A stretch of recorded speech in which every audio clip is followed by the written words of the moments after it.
हम लोग friction SC Verma में क्वेश्चन नंबर 21 डिस्कस कर रहे हैं। क्वेश्चन कुछ ऐसा है। The friction coefficient between the board and the floor shown in figure is mu. Find the maximum force that the man can exert on the rope so that the board does not slip on the floor.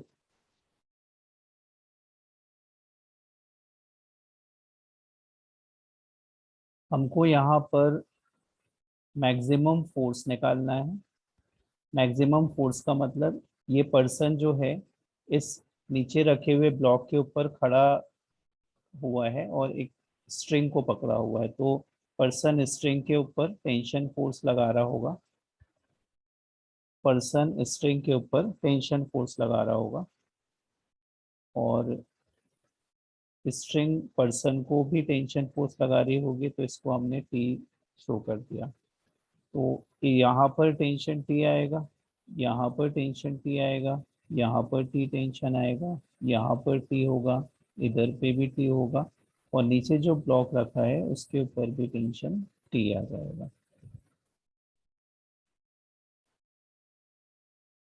अब इस tension की वजह से ये जो block है ये आगे जाने की टेंडेंसी रखेगा, तो ग्राउंड यहाँ फ्रिक्शन लगाएगा opposite to tendency of motion. तो इस पर्सन को अपने आप को बैलेंस करके रखना है बोर्ड के ऊपर। क्वेश्चन है find maximum force so that the find the maximum force that the man can exert on the rope so that the board does not slip on the floor. अगर man ने एक limit से ज़्यादा tension लगा दी तो ये block आगे accelerate कर जाएगा और ये मैन गिर जाएगा। तो हमें इतना फोर्स लगाना है या पर्सन से इतना फोर्स लगवाना है कि बोर्ड जो है ये फ्लोर के ऊपर स्लिप ना करे, मतलब टेंशन जो है ये फ्रिक्शन से बैलेंस हो जाए। अब मैक्सिमम बोला हुआ है मतलब टेंशन भी मैक्सिमम होगी, तो टेंशन ज्यादा होगा तो ये जो फ्रिक्शन है ये भी बढ़ता जाएगा। फ्रिक्शन बढ़ते बढ़ते बढ़ते कितना हो सकता है, तो फ्रिक्शन बढ़ते बढ़ते लिमिटिंग फ्रिक्शन के इक्वल हो सकता है। फ्रिक्शन बढ़ते बढ़ते यहाँ पर लिमिटिंग फ्रिक्शन के इक्वल हो सकता है।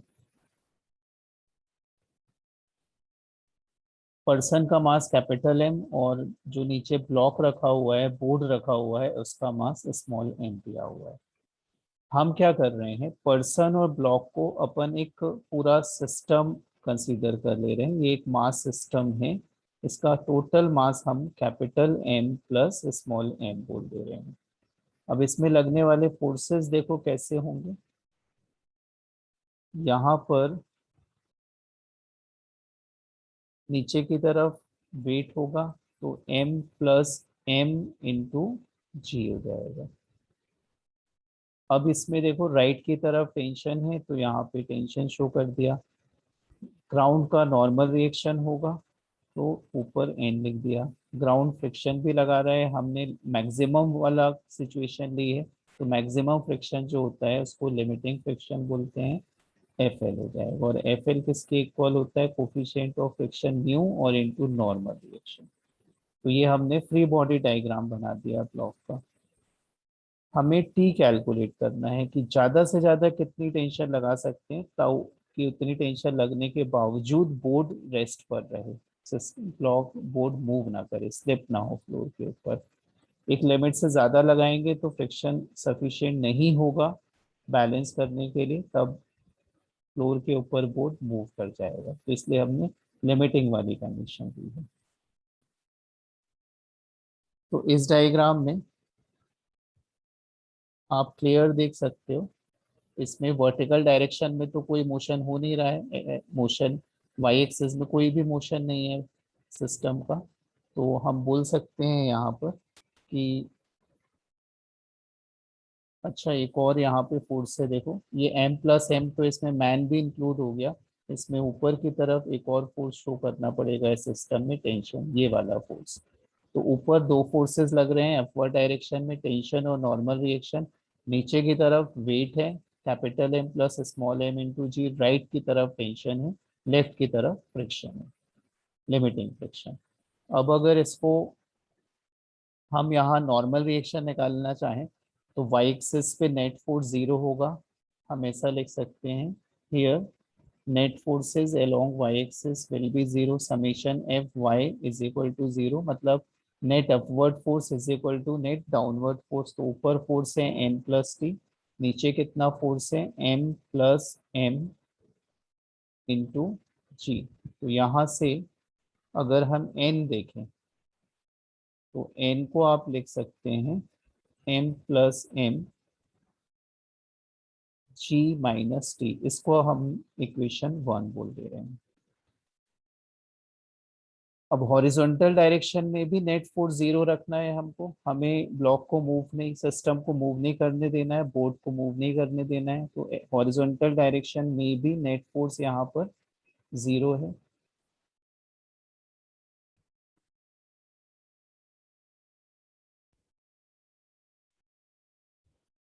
तो नेट फोर्स ऐसा लिख सकते हैं along x axis is zero.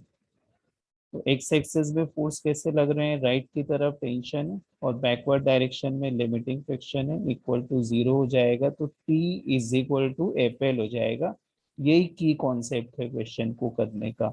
जो टेंशन है, इतना टेंशन होगा या इतना फोर्स लगाना है मैन को रोप के ऊपर ताकि टेंशन जो है ये लिमिटिंग फ्रिक्शन से बैलेंस हो जाए। इससे ज्यादा लगाने से फ्रिक्शन से लिमिटिंग फ्रिक्शन सफिशिएंट नहीं हो पाएगा रोकने के लिए, तब बोर्ड मूव कर जाएगा।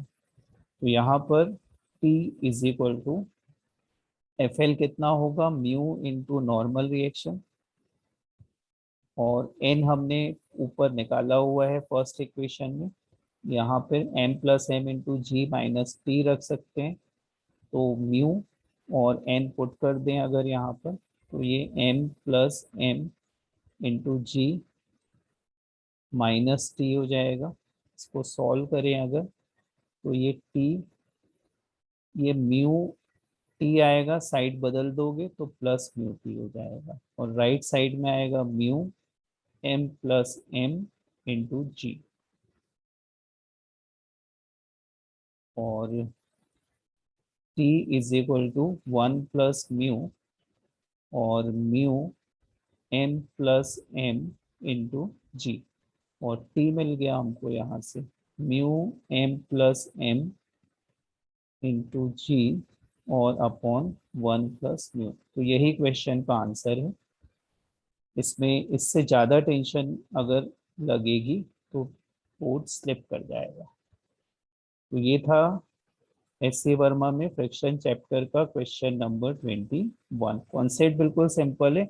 इतना फोर्स लगाएगा मैन रोप के ऊपर ताकि इससे डेवलप होने वाली जो टेंशन है ये लिमिटिंग फ्रिक्शन से बैलेंस हो जाए। अगर टेंशन ज़्यादा हो गई और लिमिटिंग फ्रिक्शन की वैल्यू कम है, और तब लिमिटिंग फ्रिक्शन रोक नहीं पाएगा बोर्ड को आगे मूव करने से और बोर्ड मूव कर जाएगा। तो टेंशन को इक्वल कर देना है लिमिटिंग फ्रिक्शन से। लिमिटिंग फ्रिक्शन कैसे निकलता है, म्यू इंटू नॉर्मल रिएक्शन से। नॉर्मल रिएक्शन कैसे निकलेगा, फ्री बॉडी डायग्राम की हेल्प से। तो this was the concept behind the question. Thank you.